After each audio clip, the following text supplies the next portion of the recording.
In this short tutorial, I will show you how to change your password in Roblox to protect your account from unauthorized access.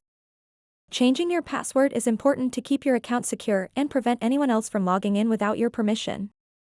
To get started, open up the Roblox app and then tap on the More button at the bottom right corner of the screen. After that, scroll down to the bottom and tap Settings.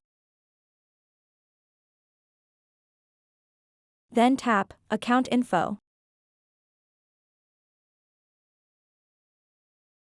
Once you're on this page, you'll see the password option.